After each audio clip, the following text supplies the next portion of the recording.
আমি ইনশাল্লাহ ক্লাস শুরু করে দিলাম। Thank you so much for joining my class.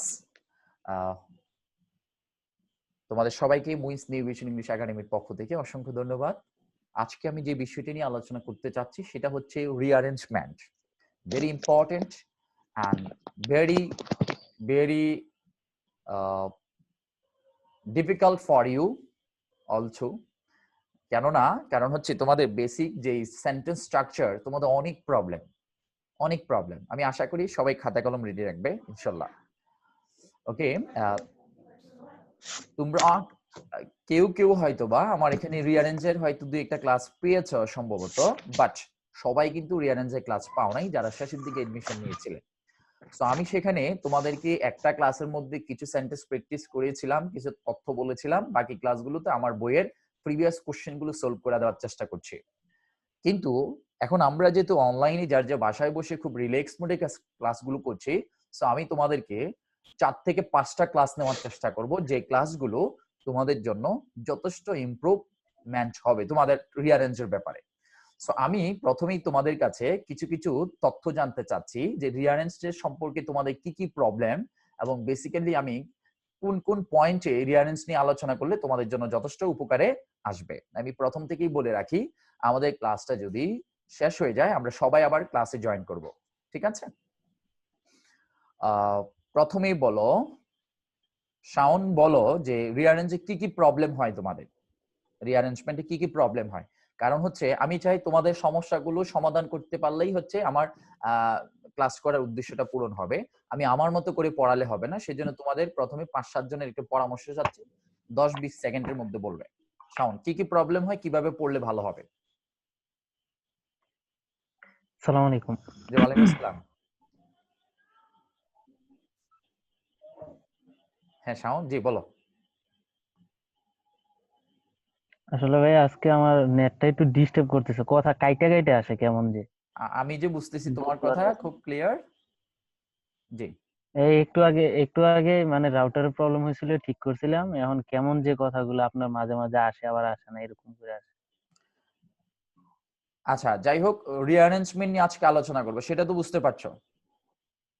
হ্যাঁ, এরকম কিছু বুঝে আবার কতক্ষণ হইলে কিছুক্ষণ মানে 3-4-5 সেকেন্ড।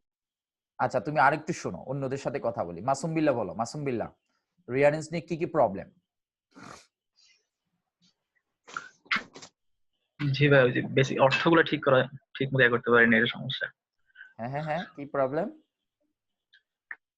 ভাই, অর্থটা ঠিক মতো মানে বের করতে পারি না আর কি। আচ্ছা ঠিক আছে, ঠিক আছে। ইসরাত বলো, ইসরাত, রিঅ্যারেঞ্জমেন্টে কি কি প্রবলেম? তোমরা তো ক্লাস পাইছো সম্ভবত, আর কি কি প্রবলেম হয় তোমাদের? ভাইয়া আমার যে প্রবলেমটা ওটা হচ্ছে যে প্র্যাকটিসের ব্যাপারটা আর কি। আমি প্র্যাকটিস খুবই কম করি। আর হচ্ছে অর্থ, আচ্ছা, ওটাই হচ্ছে আমার মেইন প্রবলেম। প্র্যাকটিস কম করার কারণ কি? অনলাইনে তো সময় দাও ভালোই দেখি। প্র্যাকটিস করার কারণ কি? বাসায় থাকো, প্র্যাকটিস করতে হবে, বেশি বেশি পড়তে হবে, ঠিক আছে। নাইমা বলো, রিঅ্যারেঞ্জমেন্ট নিয়ে কি কি প্রবলেম হয়?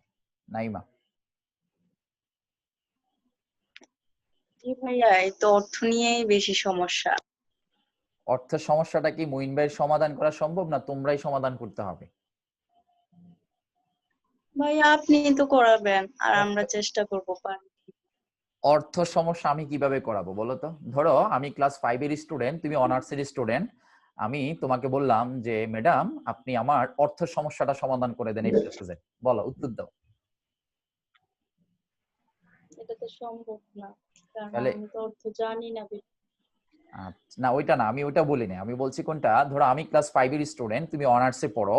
তুমি একজন ক্লাস 5 এর বাচ্চাকে পড়াচ্ছ। ক্লাস 5 এর বাচ্চা তোমাকে প্রশ্ন করলো যে ম্যাডাম আমার ওয়ার্ড মিনিং এর শুধু সমস্যা, এটা সমাধান করে দেন, কি উত্তর দিবা বলো? তখন আমি যেটুকু পারবো ওইটুকু বলবো, আর না পারলে তো নিজে লজ্জা পাবো আর কি। না না, এখানে তো লজ্জার ফাংশন নাই। মানে এটা হচ্ছে যে তুমি কি ইচ্ছা করলে তোমার আমার ছোট জিজ্ঞেস করলো, তাহলে লজ্জা তো অবশ্যই পাবো না না তুমি পারলে। তুমি কি ধরো তুমি স্টুডেন্টের সামনে বসে বসে অনেকক্ষণ ধরে মুখস্থ করলা, এতে কি স্টুডেন্টের মুখস্থ হবে ওয়ার্ড মিনিং? জানি না, হতেও পারে যদি শুনে। আচ্ছা, তুমি কি 24 আওয়ার্স স্টুডেন্টের বাসায় থাকবা মনে হচ্ছে? না, যখন স্টুডেন্টের সামনে পড়বো, আমি যেগুলো পড়বো এগুলো তো ও শুনলে শিখতে পারবেই। আচ্ছা, আই শব্দের অর্থ কি? আমি আই শব্দের অর্থ আমি। আমি উই শব্দের অর্থ কি? জি, উই শব্দের অর্থ কি? আমরা কিভাবে পারলা এগুলো বলো তো? এই তো ছোটবেলায় শিখছি। যেগুলো শিখছো সেগুলো পারো, আর যেগুলো শিখো নাই সেগুলো পারছো না। এটাই হচ্ছে ভোকাবুলারি মেইন পয়েন্ট, ঠিক আছে? এখানে কোনো স্ট্রাকচার নাই, কোনো গ্রামার নাই। তারপরে হচ্ছে খাদিজা আপু বলো, খাদিজা আপু, রবি মঙ্গল বৃহস্পতিবার। খাদিজা আপু বলো যে রিঅ্যারেঞ্জমেন্টে কি কি প্রবলেম ফেস করো?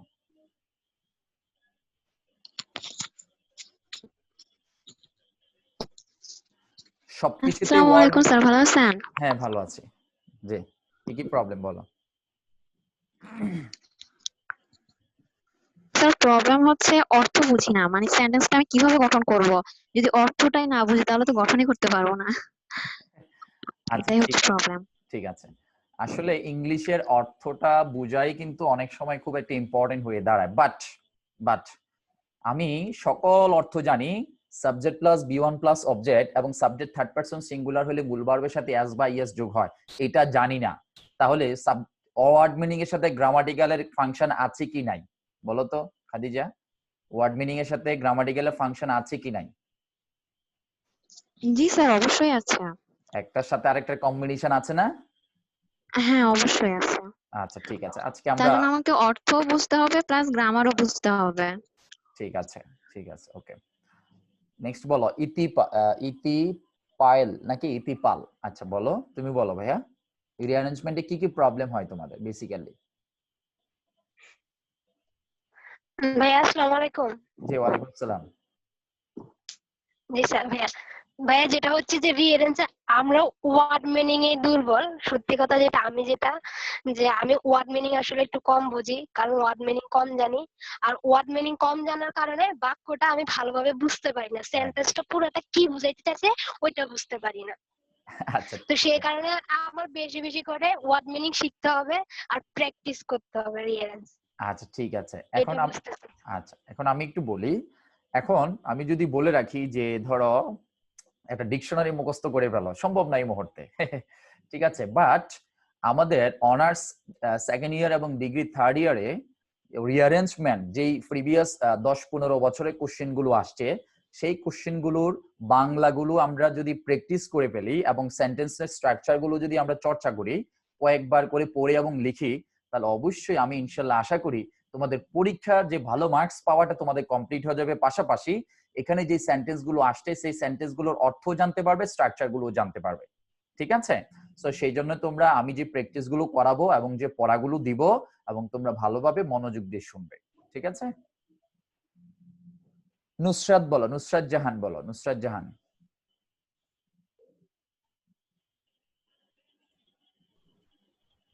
আসসালামু আলাইকুম ভাইয়া। জি ভাই ওয়ালাইকুম আসসালাম। রিঅ্যারেঞ্জমেন্টে কি কি প্রবলেম? ওয়ার্ড মিনিং তো একটা প্রবলেম, আর কি কি প্রবলেম হয়? সেন্টেন্স সাজাইতে কোনো প্রবলেম হয় কিনা? কার আগে কি হবে? সেন্টেন্স তো প্রবলেম হয়, কিন্তু সবগুলো হয় না। কিছু কিছু সেন্টেন্সে এগুলো একটু কঠিন হয়, কিন্তু মেইন প্রবলেম হচ্ছে ওয়ার্ড মিনিং। আচ্ছা এখানে প্রবলেমটা হচ্ছে কি, যে সেন্টেন্স গুলো আগে তোমরা একবার বা অনেকবার দেখেছো বা পড়েছো, বিভিন্ন গ্রামাটিক্যাল পড়তে গেলে বা পেসেজ পড়তে গিয়ে অথবা কথা বলার ক্ষেত্রে, সেই সেন্টেন্স গুলো তো পরিচিত হয়ে গেছে। দেখা গেছে ওই ধরনের সেন্টেন্স স্ট্রাকচার বা ওই ধরনের সেন্টেন্স গুলো হুবহু যদি চলে আসে, তাহলে কিন্তু আমাদের বুঝতে সুবিধা হয়। যখন দেখা যায় যে এগুলোর বাহিরে আসছে, তখনই কিন্তু আমাদের একটা সমস্যা হওয়ার সৃষ্টি হয় সম্ভবত, নাকি? জি ভাইয়া। ঠিক আছে, বুঝতে পারছি। তাহলে সবার দুঃখ এবং বেদনা হচ্ছে শুধুমাত্র ওয়ার্ড মিনিং নিয়ে। ওয়ার্ড মিনিং তো একেবারে ইজি জিনিস। কি এটা কেন ইজি জিনিস? ওয়ার্ড মিনিং সবারই প্রবলেম থাকবে, আমার প্রবলেম থাকবে, সবার প্রবলেম থাকবে। ওয়ার্ড মিনিং চর্চার বিষয়, বাট ওয়ার্ড মিনিং বুঝার কিছু নাই। ওয়ার্ড মিনিং মুখস্থ করতে হবে, মুখস্থ করে এটার ব্যবহার করতে হবে, ঠিক আছে? আচ্ছা আকিব বলো, আকিব, ইসমাইল হোসেন আকিব, রিঅ্যারেঞ্জমেন্ট নিয়ে কি কি প্রবলেম হয় এবং কি কি প্রবলেম সলভ করতে পারলে আমাদের ইনশাআল্লাহ রিঅ্যারেঞ্জমেন্টের সমস্যা হবে না? তেমন সমস্যা নাই আমার, কিন্তু সেন্টেন্স গুলো সাজাতে একটু আমার সমস্যা হয়ে যায়। সেন্টেন্স স্ট্রাকচার গুলো নাকি? হ্যাঁ, জি। ঠিক আছে, ঠিক আছে। মনে করো আমি যদি এখন একটা কথা বলি যে আমি একটা একটা মোবাইল, মনে করো আমি একটা মোবাইল স্বপ্ন থেকে, হ্যাঁ স্বপ্ন থেকে কুমিল্লা কান্দিরপাড়ের স্বপ্ন থেকে একটা মোবাইল কিনলাম, সাপোজ, মনে করো, সাপোজ মানেই হচ্ছে মনে করা। যাই হোক, এখন এই যে ডিপার্টমেন্টাল স্টোর বা স্বপ্ন যে দোকানটা, এটা একটা প্লেস ইন্ডিকেট করে, কান্দিরপাড় একটা প্লেস ইন্ডিকেট করে, কুমিল্লা একটা প্লেস ইন্ডিকেট করে। বাট এই তিনটা জায়গা কিন্তু অর্থ বোঝার কোনো দরকার নাই। স্বপ্ন মানে একটা জায়গা বোঝাচ্ছে, কান্দিরপাড় মানে একটা জায়গা বোঝাচ্ছে, তারপরে কুমিল্লা একটা জায়গা বোঝাচ্ছে। বাট এখন যে প্রশ্নটা এসে দাঁড়াবে, এই তিনটা জায়গার মধ্যে আগে কে হবে, মাঝে কে হবে, পরে কে হবে, এটা বুঝতে কি অর্থ জানা দরকার আছে? এইখানে তোমাকে প্রবলেম ফেস করতে হবে, তার মানে স্ট্রাকচারের কম্বিনেশনও লাগবে। তাহলে আমরা এই তথ্যগুলো যখন স্টেপ বাই স্টেপ আলোচনা করব, তখনই আমাদের মোটামুটি বুঝতে সুবিধা হবে।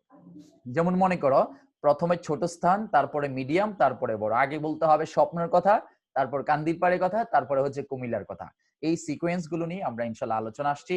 তো আমি আশা করি তুমি বুঝতে পেরেছি তোমাদের প্রবলেম গুলো কোথায়। সালমা বলো, সালমা। জি ভাইয়া। সবাই যা বলছে এগুলোই হচ্ছে মনে হয় বেসিক, সবারই সমস্যা হওয়ার কথা সম্ভবত। আমার হচ্ছে গোছানোটা মেন, গোছানোটা সমস্যা। আচ্ছা, গোছানোটা সাজিয়ে লেখা। আচ্ছা, তোমার কাছে মনে হচ্ছে ভাই প্রিপজিশনের আগে কনজাংশন হবে, না মাইকেল জ্যাকসন হবে, নাকি ইন্টারজেকশন হবে, এরকম টেনশন নাকি? জি ভাই। আচ্ছা ঠিক আছে, মাইকেল জ্যাকসন আমরা এক্সট্রা ওয়ার্ড ব্যবহার করলাম, যদি ইংলিশ রিলেটেড না। ওকে, থ্যাংক ইউ। পড়াশোনার সুবিধার্থে আমরা হয়তো বাহিরের দুই একটা কথা নিয়ে আসতে পারি রেফারেন্স মূলক, সেগুলোকে আমরা পড়ার সাথে অ্যাডজাস্ট করব না, আমরা জাস্ট অনেকক্ষণ ধরে ক্লাস নেই, সেই জন্য বিনোদন হিসাবে নিব। আমি সরাসরি আমরা আলোচনা চলে যাচ্ছি। তোমরা প্রত্যেকেই আমার বইয়ের 52 নম্বর পেজটা খোলো, 52 নম্বর পেজ।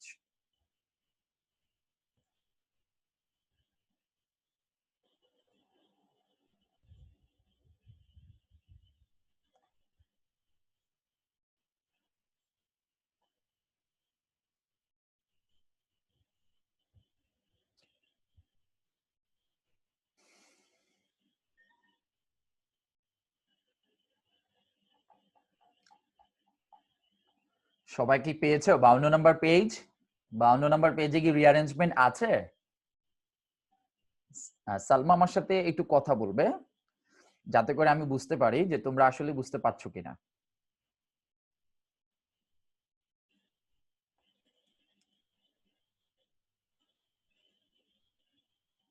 ওকে, টাচ করো, মোবাইল স্ক্রিন টাচ করো, আনমিউট করো।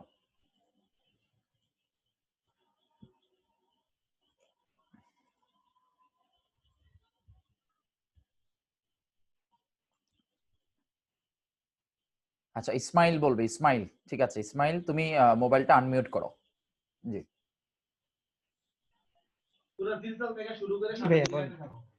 ওকে ঠিক আছে, ঠিক আছে। তোমার এখান থেকে সাউন্ড আসছে, যাই হোক। আচ্ছা ঠিক আছে, আমি বলছি। সবাই তো পেয়েছো? যদি সবাই পেয়ে থাকো এক আঙ্গুল দেখাবে। ঠিক আছে, গুড। আমি এখন তোমাদের রিঅ্যারেঞ্জমেন্টের কিছু স্ট্রাকচার নিয়ে কথা বলবো, আর একটা রিঅ্যারেঞ্জ করতে গেলে কি কি জিনিস আমাদের জানা দরকার সেই তথ্যগুলো আমি একটু তোমাদের বলার চেষ্টা করব। আমাদের ভিডিওটা কেটে গেলে আমরা আবার নতুন ভাবে ক্লাসে জয়েন করব। এখন দেখো কি কি প্রবলেম হয় আমাদের বেসিক্যালি। তোমাদের বইয়ে তোমরা খেয়াল করবে, আমি আমার স্ক্রিনে পড়ে দেখাচ্ছি যে ওয়ার্ড অর্ডার অফ সেন্টেন্স করার সময় যে বিষয়গুলো সর্বপ্রথম দেখতে হবে। তোমরা এসএসসি এবং এইচএসসি তে যে রিঅ্যারেঞ্জমেন্ট গুলো পড়ে আসছিলে, সেগুলো ছিল গল্প আকারে, স্টোরি আকারে ছিল 14টা বা 10টা সেন্টেন্স। সেখানে বোঝার চেয়ে ইম্পর্টেন্ট ছিল গল্পের সিকোয়েন্সটা জানা এবং প্রত্যেকটা লাইনের অর্থ বুঝে মনে রাখা, বেসিক্যালি মুখস্থ করা। 20টা 30টা পড়া মুখস্থ হয়ে যাওয়া। যদিও সেগুলোর জন্য কিছু টেকনিক ছিল, আমি আমার স্টুডেন্টকে পড়াইতাম 10টা সেন্টেন্সের প্রথম শব্দগুলো অথবা লাস্টের শব্দগুলো দিয়ে একটা সেন্টেন্স করে ফেলতাম, একটা সেন্টেন্স মুখস্থ করলেই 10টা সেন্টেন্স মনে হয়ে যেত। প্রথম শব্দ মানে প্রথম বাক্য, দ্বিতীয় শব্দ মানে দ্বিতীয় বাক্য। আরো অনেক টেকনিকের কথা, সেগুলো তোমাদের বলে লাভ নাই, সেগুলো তোমাদের নাই। তো রিঅ্যারেঞ্জমেন্ট আমাদের যে প্রবলেম গুলো হবে আমরা একটু দেখতে চাচ্ছি।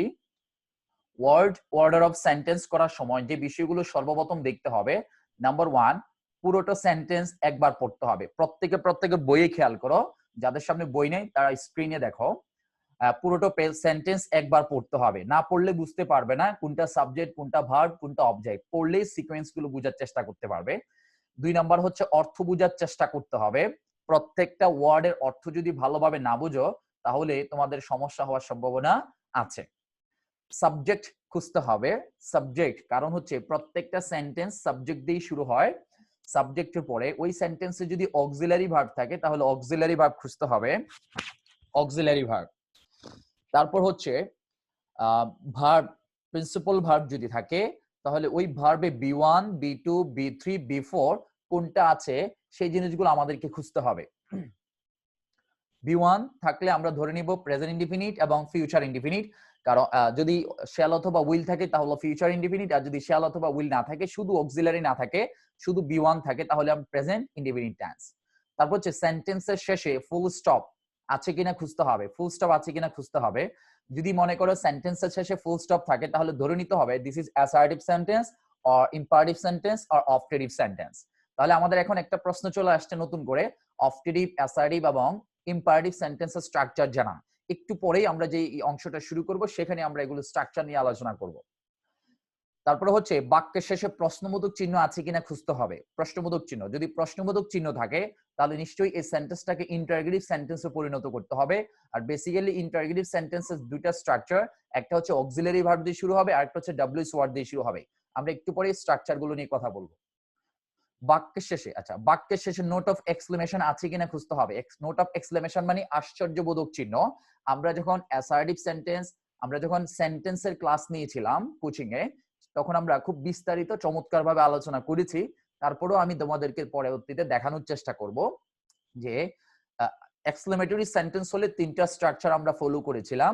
নাম্বার 1, আমরা ইন্টারজেকশন ওয়ার্ড দিয়ে শুরু করব। ইন্টারজেকশন ওয়ার্ড দিয়ে শুরু করলে তারপরের অংশের স্ট্রাকচারটা কি হবে সেটা আমরা আজকে শিখব।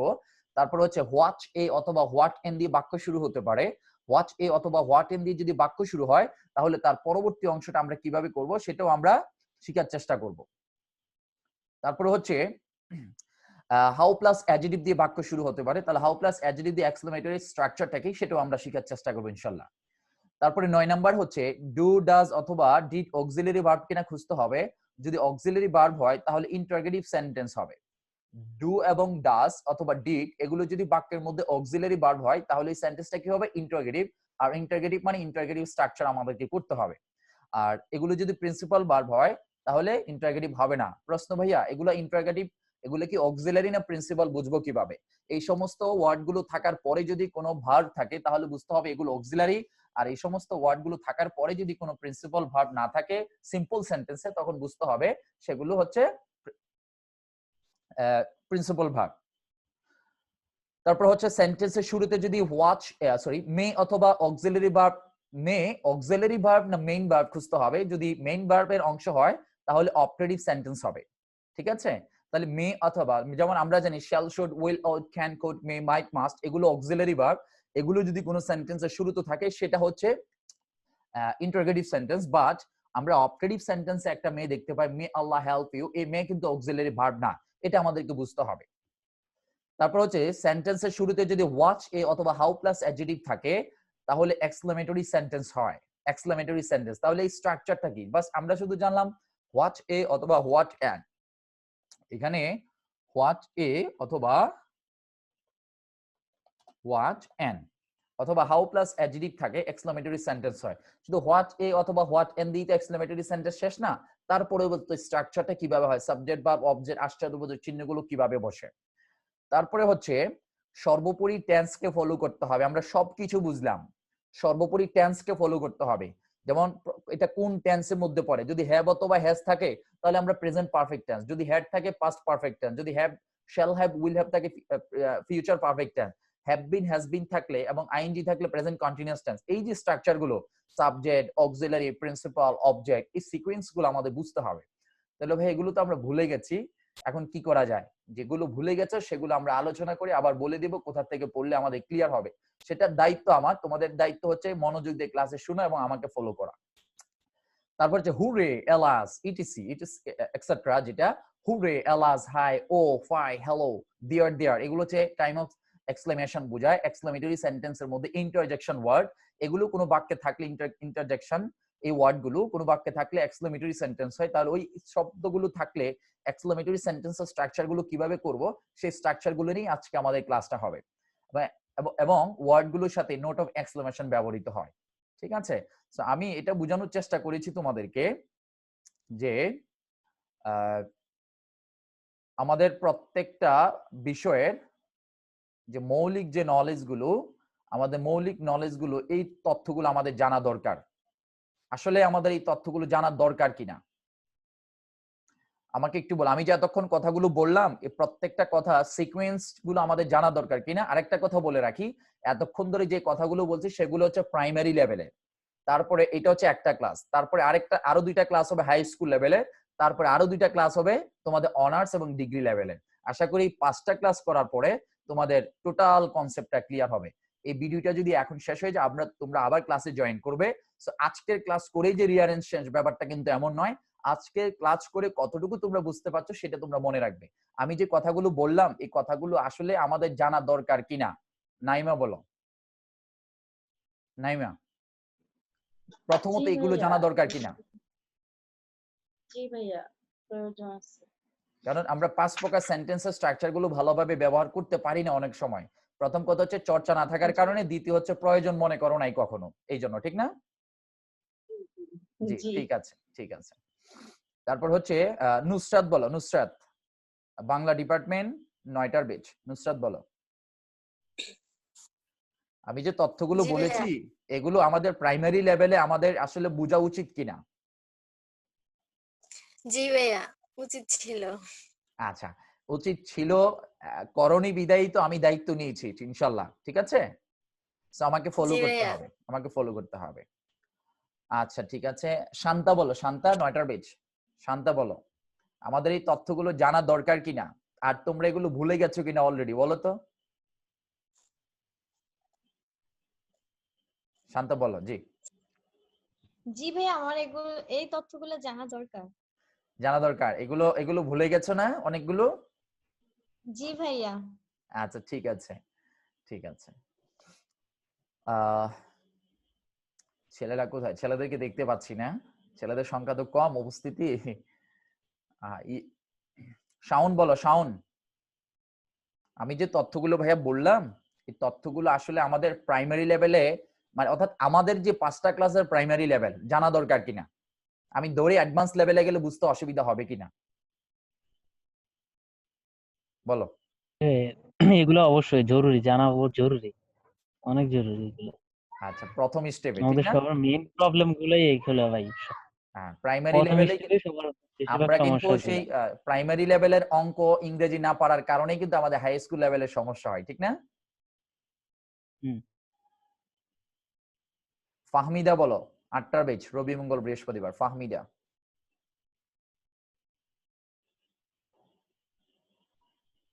ফাহমিদা বলো।